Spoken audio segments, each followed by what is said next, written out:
Ja, ne, danes pa ne.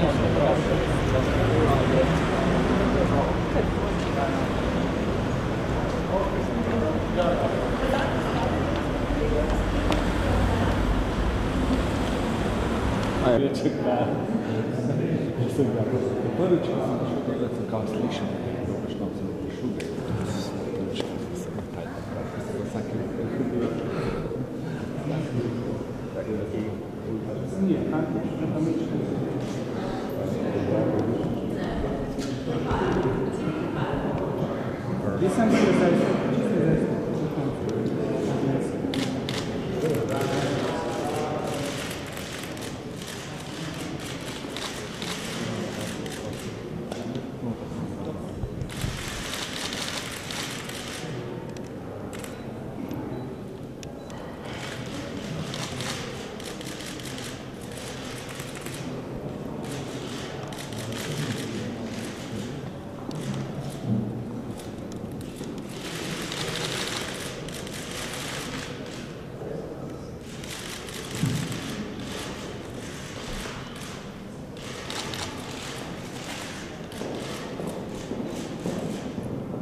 Hvala lepa, bomo dali priložnost.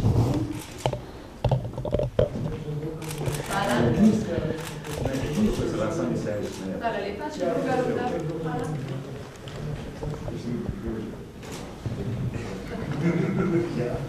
Izvolite, druga runda, fotografi, pregremo. Vrko,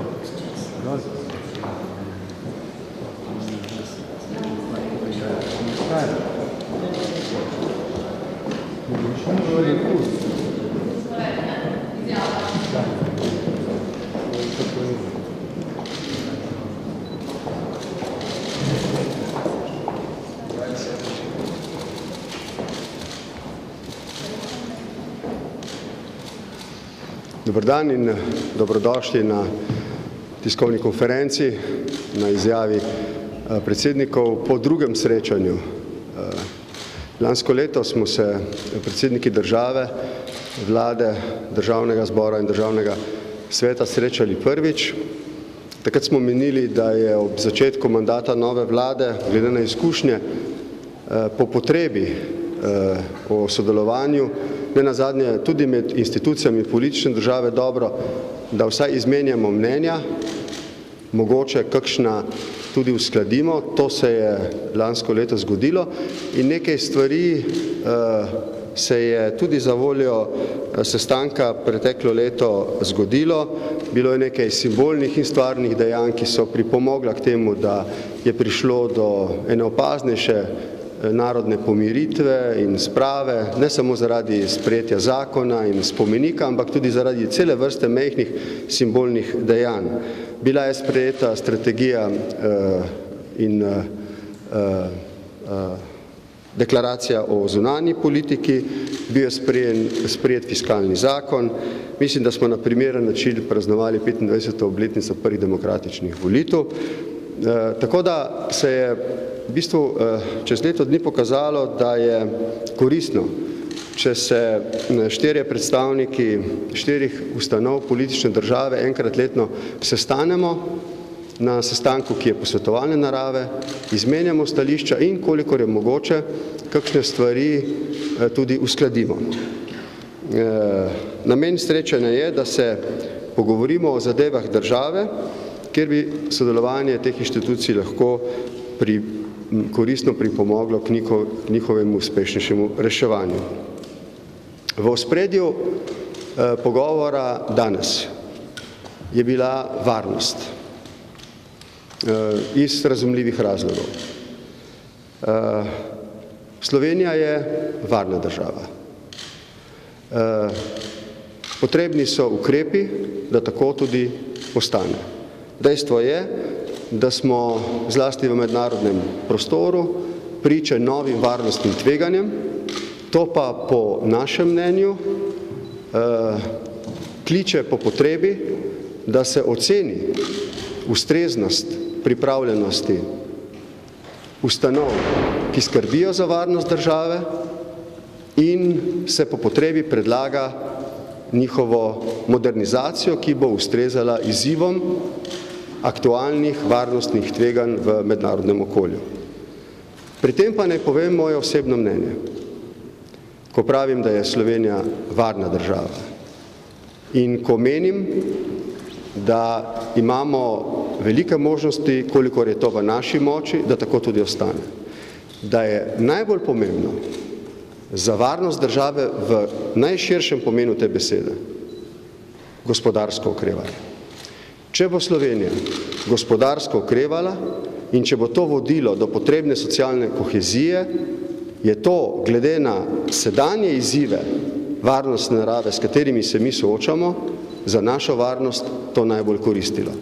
V ožjem pomenu besede pa se seveda srečujemo, kot rečeno, z nekaterimi novimi okoliščinami, geopolitičnimi in drugimi, ki terjajo premislek o tem, ali policija, vojska, obveščevalne službe, take kot so, danes najbolj ustrezajo tem izzivom ali pa so potrebne kakšne posodobitve in modernizacije. Potrebno je izdelati neko oceno in potem sprejemati neke razsodne, preudarne odločitve, da bi se, kot rečeno, ta varnost države, ki smo jih priča, v teh nekoliko bolj zapletenih mednarodnih varnostnih okoliščinah še okrepila. Pogovarjali smo se o razmerah v Evropski uniji in položaju Slovenije v njej, ker je popolnoma jasno, tudi v luči praznovanja 25. obletnice naše države, da je za uspešen razvoj Slovenije, tako kot si ga predstavlja velika večina naših ljudi, bistveno, da Evropska unija uspe v svojem projektu. To ni samo projekt miru in varnosti, ampak je tudi projekt blaginje. Gotovo je, da se Evropska unija po finančni in gospodarski krizi zdaj sooča tudi z drugimi krizami in je kakšenkrat manj učinkovita, kot bi si glede odgovora na ta vprašanja želeli, kar lahko v naslednjem letu, v naslednjem obdobju sproži tudi vprašanja razvrščanja držav znotraj Evropske unije v skupine tistih, ki so med seboj bolj povezane. Za Slovenijo je bistven interes, je državni interes prve kategorije, da Slovenija ostane v najbolj povezanem delu Evropske unije. Vsa naša premišljanja, vse naše odločitve v gospodarskem, socialnem, evropskem, zunanjepolitičnem smislu morajo biti premišljene skozi ta državni interes. Za Slovenijo je pomembno, da ostane in okrepi svoj položaj v najbolj povezanem delu Evropske unije. Kar se tiče begunske krize, smo menili, da glede na to, da smo soočeni z odsotnostjo skupne evropske politike, da so slovenske oblasti relativno uspešno naslovile ta problem, ne brez težav, vendar zadovoljivo, s tem, da vemo, da tega problema ni konec, ne samo, da na vidiku še ni ene zelo enotne evropske politike, ki bi reševala tudi naše težave, ampak smo še vedno v položaju, ko moramo sami sprejemati nekatere ukrepe, zato da ta problem rešujemo humano in uspešno. V tem smislu smo menili, da je za pomembne odločitve, ki zadevajo reševanje begunske krize, pomembno, da dobijo podporo v državnem zboru. Kar se tiče okrevanja gospodarstva, o tem bo izčrpne govoril predsednik vlade. Naj samo spomnim mojo uvodno misel. Za varnost države v najširšem pomenu besede je najpomembnejše okrevanje gospodarstva. Če bo gospodarstvo okrevalo za še višjo stopnjo gospodarske rasti in če se bodo izboljševali vsi drugi gospodarski kazalci, vključno z povečano socialno kohezivnostjo, bo to najbolj soliden temelj za varnost te države. In se bo tudi veliko lažje odzvala na nova varnostna tveganja v mednarodnem okolju. Ocenili smo, da je leto 2016 čas, ko je Slovenija politično stabilna država, čas, ko se bo vlada potrudila po svojih močeh, da bi za nekaterimi reformami, prilagoditvami, strukturnimi in drugimi izkoristila ta čas za to, da bi se tukaj ta modernizacija družbe in države opravila. Pogovarjali smo se o 25. obletnici odločitve za samostojnost države in prihodnje leto bo 25. obletnica razglasitve države. Vsi skupaj smo menili, da je to priložnost, da se Slovenci, vsi državljani in državljanke zavemo, da smo se pred četrt stoletja znašli v položaju, ki je bil za našo narodno usodo nezavidljiv, vendar pa smo ne glede na velikanske politične razlike, ki so tedaj vladale v slovenskem političnem prostoru, zmogli ob sodelovanju priti do potrebne politične enotnosti, da smo spremembe v tistem času obrnili v prid naših nacionalnih interesov. In končujem z stališčem, z oceno, kaj je moja naloga kot predsednika republike, ki ima glede formalnih pooblastil, pravzaprav teh pooblastil zelo malo, zlasti v primerjavi z mojimi kolegi. Moja naloga je bila, temu sem bil zavezan doslej in bo ostala zlasti zaradi nekaterih novih okoliščin, ki sem jih omenil v uvodu, da si prizadevam za to, da bi bilo sodelovanja in zaupanja čim več, ne samo v slovenski politiki, čeprav predvsem v slovenski politiki. In ne vselej samo med opozicijo in koalicijo, ampak tudi med institucijami politične države, priča takemu naporu smo bili tudi danes. Mi ne vemo, kaj se bo dogajalo v prihodnosti. Mi samo zelo upamo in si bomo prizadevali za to, da bo Evropska unija trdnejša, da bo NATO ponujal dodatno garancijo varnosti Slovenije.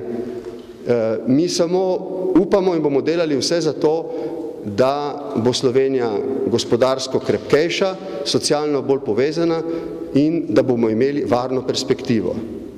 Toda, če bi se zgodilo karkoli proti naši volji in mimo naših želja in bi terjalo v nekem zgodovinskem trenutku ponovno enotnost Slovencev kot naroda in državljank in državljanov kot državne skupnosti, potem se moramo vsi, to je pa predvsem moja naloga, truditi za to, da ohranjamo kondicijo za te potrebe.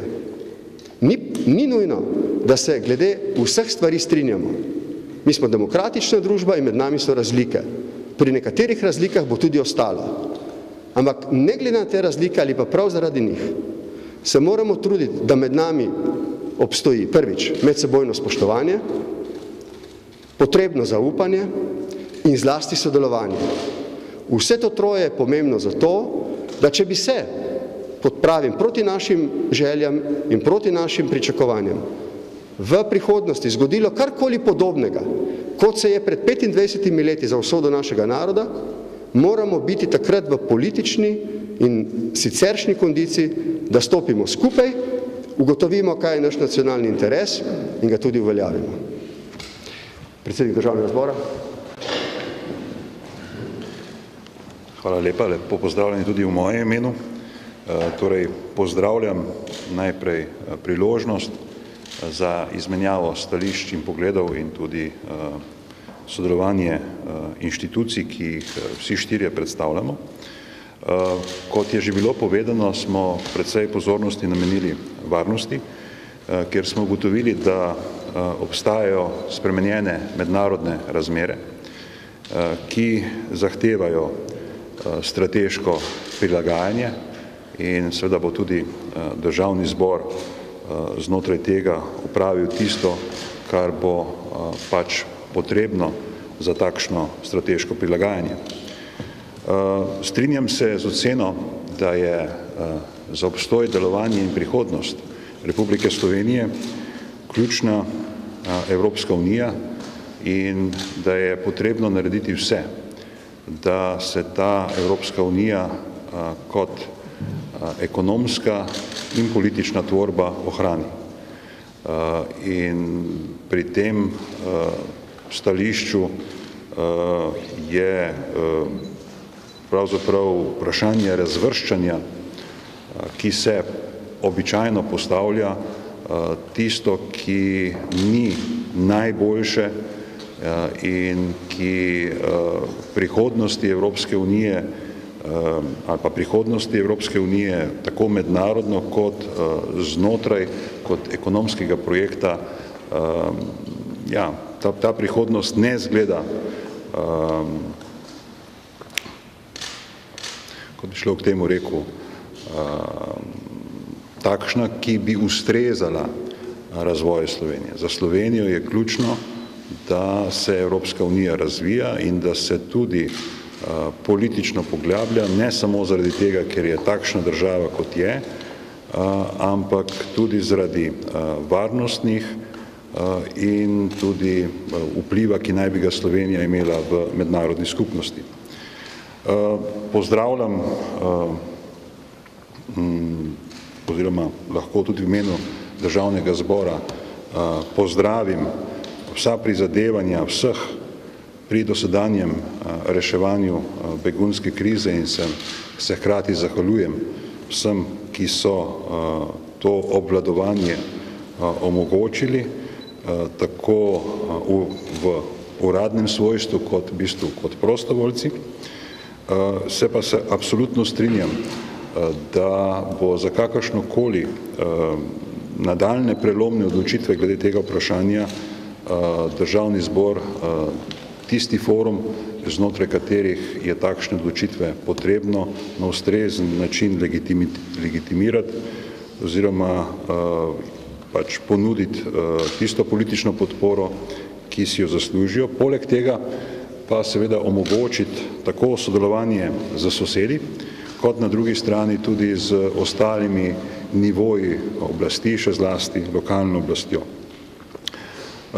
Državni zbor bo opravil svoje pri vseh tistih ukrepih, ki se nanašajo na okrevanje gospodarstva, pri čemer seveda je v marsičem odvisen od tega, kakšni ukrepi bodo pravzaprav obravnavani od tega, kaj bo vlada pripravila, čeprav vem, da je to tisto področje, kjer so številne zadeve že normativno ustrezno urejene, je pa jih potrebno izvesti oziroma nekatere ukrepe in verjamem, da bo predsednik vlade kot naslednji lahko pri teh zadevah bolj konkreten. Končno, kar se tiče 25. obletnice osamosvojitve, se tudi strinjam, da po eni strani je potrebno tako med nosilci politične oblasti v tej državi določeno sodelovanje in usklajevanje, da je ta obeležitev ustrezna, hkrati pa pozivi k nujnosti sodelovanja ne zaradi 25. obletnice, ampak zaradi tega, kar se v svetu dogaja in zaradi tega, ker bo to sodelovanje nujno zato, da bomo lahko prihodnost, neodvisno od tega, kaj se bo v svetu dogajalo, proslavljali skupaj. Včasih se zdijo te spremembe v mednarodnem okolju takšne, nad katerimi nimamo nadzora. Res je, da ga imamo malo, ampak če smo aktivna članica Evropske unije, je tega nadzora lahko bistveno več in to je aktivnost, kjer je pa vedno potrebna določena notranja usklajenost in Državni zbor bo naredil svoje, zato da do te uskladitve pride. Že v lanskem letu je tu pa tam služil za takšen forum. Upam, da bo teh priložnosti čim manj, ker če so to izjemne priložnosti, potem se zahteva dodatno legitimiziranje v Državnem zboru, ampak neodvisno od tega smo parlamentarna demokracija in tudi po naslednjih 25 let bomo takšni.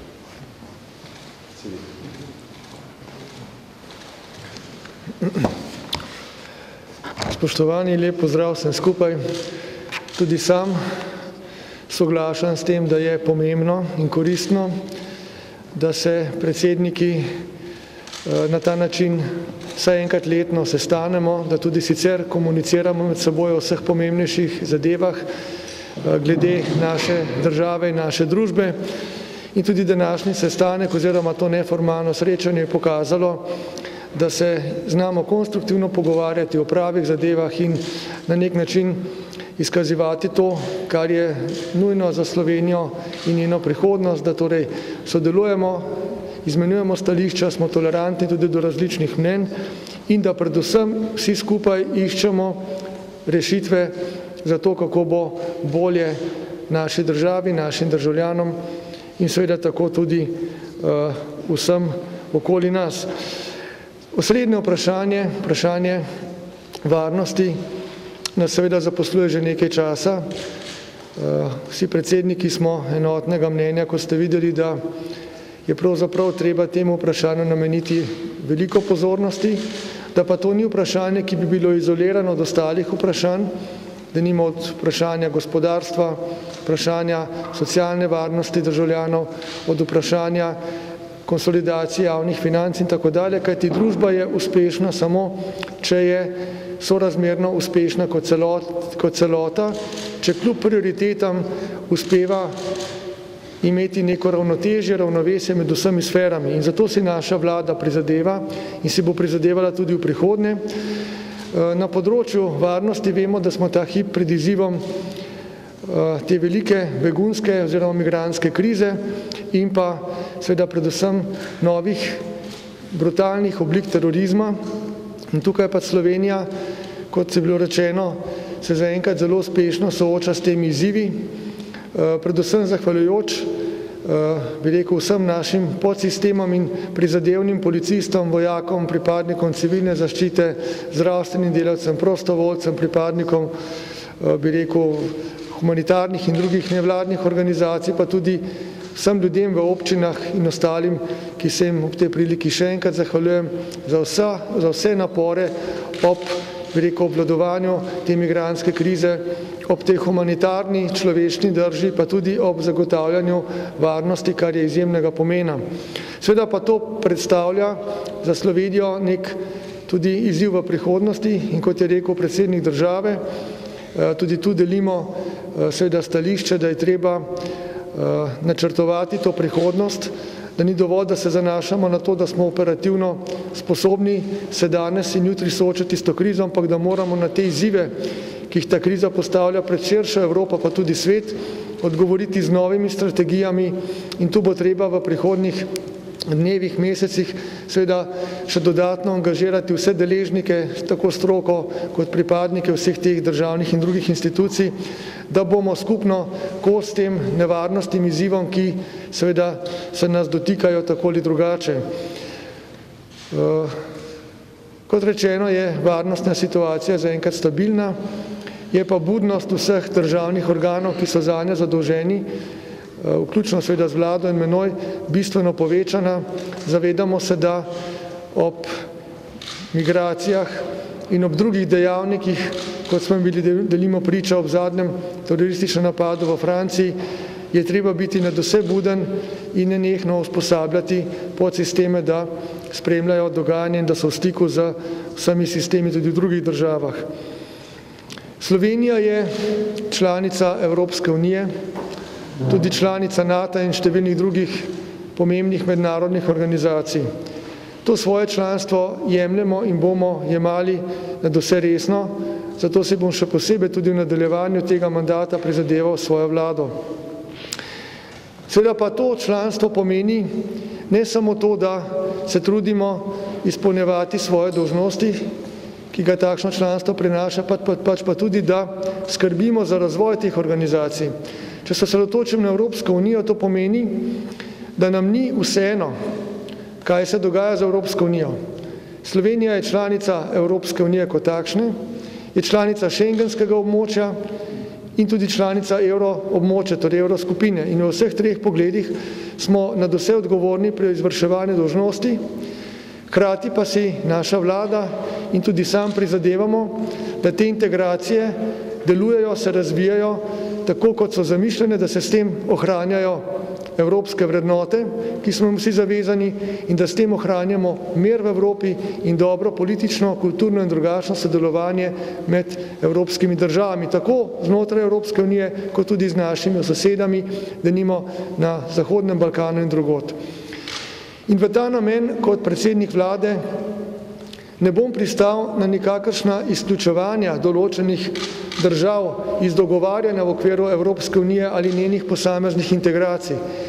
Tam, kjer smo polnopravni člani katerikoli integracije, imamo vso pravico in dolžnost, da pri dogovarjanju, sporazumevanju in tudi sprejemanju odločitev v teh integracijah sodelujemo. Slovenija se zavzema za Evropsko unijo, za njen razvoj, za njeno konkurenčnost v svetu in predvsem za to, da se v njej ohranijo njene temeljne vrednote. To so tiste, ki so zajete v človekovih pravicah, načelo vsega je človeško dostojanstvo, je vrednota miru, vrednota solidarnosti, demokracija, pravna država in še marsikaj. In se pravim, kakršnikoli procesi, ki bodo šli v nasprotju s temi vrednotami, s temi dosedanjimi oblikami konstruktivnega sodelovanja, so za nas nesprejemljivi, bomo na njih opozarjali kritično, se jim postavljali po robu in si prizadevali, da ostanemo kredibilni član vseh integracij v Evropski uniji, znotraj nje pa tudi širše.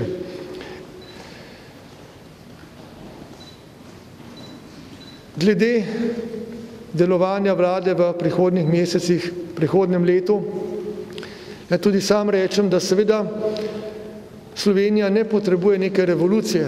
Slovenija je marsikje že na dobri poti, tako smo denimo v zadnjem letu do dobra konsolidirali javne finance, tako sprejemom nekaterih zakonodajnih ukrepov, kjer je bilo še posebej pomembno, da smo sprejeli zakon o fiskalnem pravilu in to z dvotretjinsko večino v državnem zboru, kot tudi z dejanskim ravnanjem, tako da se resnično kaže, da smo bistveno zmanjšali deficit, ustavili trend naraščanja javnega dolga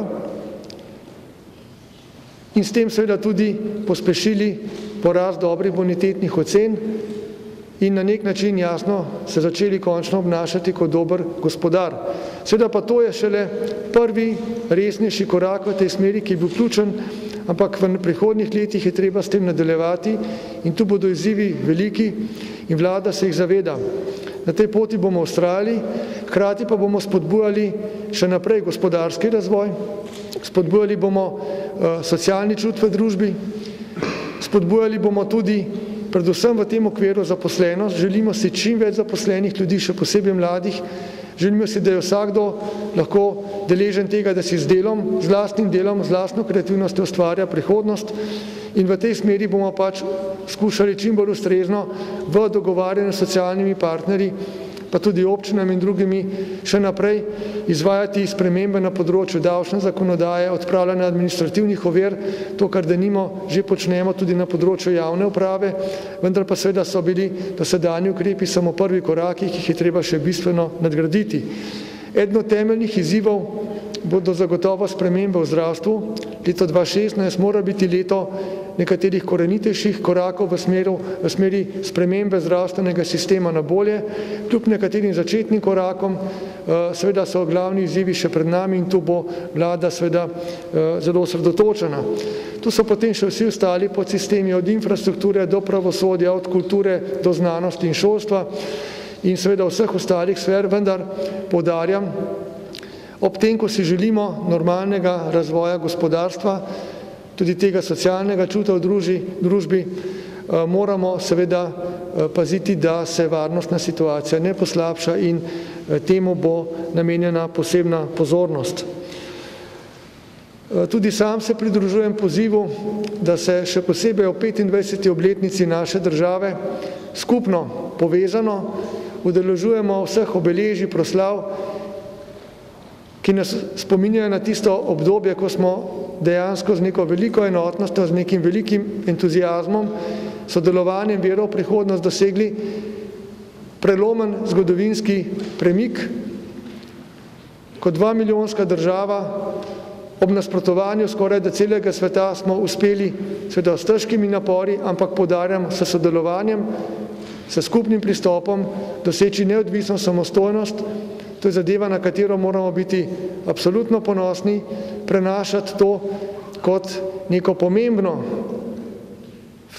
stopnjo v naši zgodovini na naše prihodnje generacije in to lahko storimo na pravi način samo tako, da ob obeležju teh dogodkov, ki so se takrat vrstili, izkažemo neko spoštovanje drug do drugega, se skupno udeležujemo proslav, gledamo skupaj naprej v prihodnost, iščemo skupne točke sodelovanja in zanemarimo vse takrat tisto, kar nas razdvaja. Tako da, če zaključim, tudi sam si želim in bom storil vse, kar moram v tej funkciji, ki jo opravljam skupaj z vlado in upam tudi z ostalimi političnimi akterji, predvsem tudi s pomočjo prisotnih predsednikov, da bo Slovenija nadaljevala po poti trajnostnega razvoja, da bo ohranila tisto dobro, kar že imamo in da bo razvijala naprej tisto, kar še moramo narediti, da bo dobro. Hvala lepa.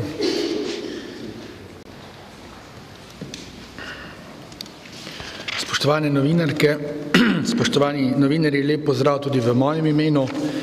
Seveda težko bi rekel, da se ne strinjam z vsemi stvarmi, ki so jih povedali moji predhodniki. Torej, absolutno sem tega mnenja, da vse, kar so povedali, smo se danes dobro in zelo korektno pogovorili. Morda samo nekaj misli, ki bi še zraven dodal, je, da je absolutno varnostno vprašanje eno od najpomembnejših vprašanj, za katerega smo tudi porabili največ časa. Mislim, da je, in se lahko strinjam z mojimi predhodniki, da je pač potrebno, glede na vse nove nastale situacije, dogodke, varnostne, obrambne, tako v Sloveniji, tako na Balkanu, tako na regiji kot globalno, potrebno ponovno pri nas preveriti, se povprašati, ali stvari ali jih pravilno nadkrajuljamo oziroma ali jih pravilno nadomeščamo in popravljamo in mislim, da je ta smisel in ta način dela absolutno pravi.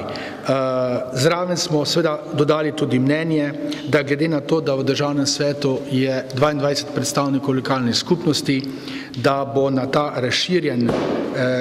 razširjanje srečanje Sveta za nacionalno varnost v prihodnje povabljen tudi predsednik Državnega sveta.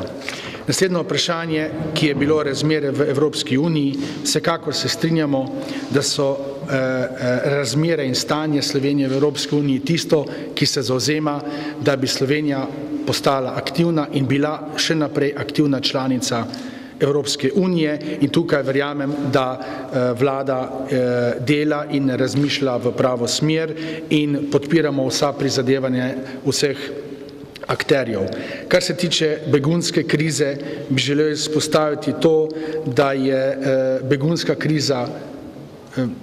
kriza Slovenije, celotnega področja in Evropske unije in da tukaj nekako v Državnem svetu prav tako pričakujemo, da bi se v to tematiko še aktivneje vključila lokalna skupnost, ki na nek način ima probleme, vsakodnevne probleme na terenu in zato mislimo, da je to sodelovanje pomembno.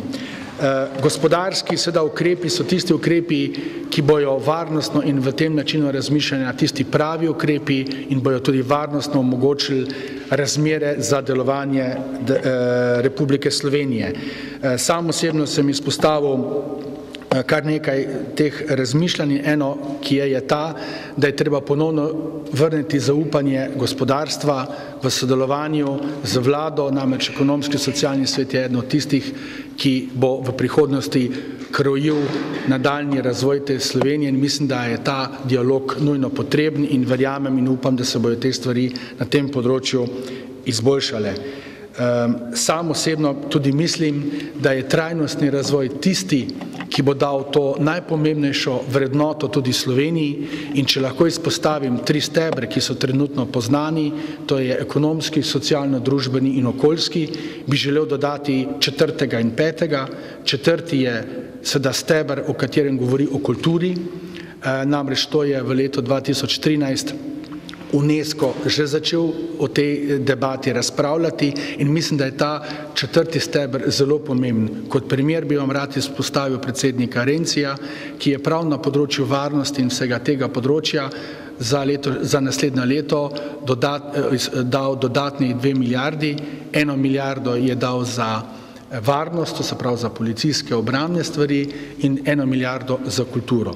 To se pravi, da ta vsebina ima svoje mesto in mislim, da je tudi v tem smislu treba razmišljati v Sloveniji. Dovolj denarja seveda na ta področja. In 5. steber je varnost, katerega je do nedavnega bilo mišljeno, da je to samoumevno, pa vendarle ni, zato je potrebno tudi ta steber nekako peljati naprej.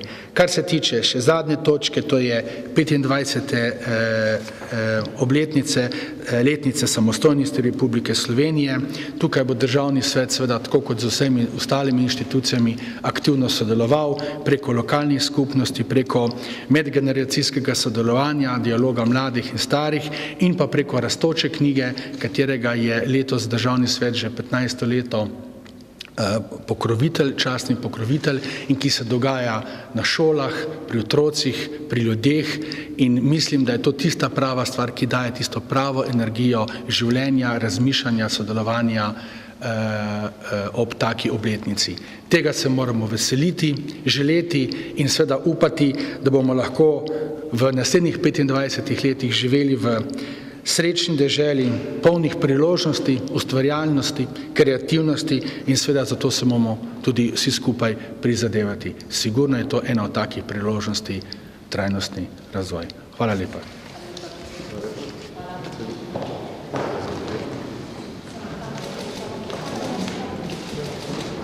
Thank you.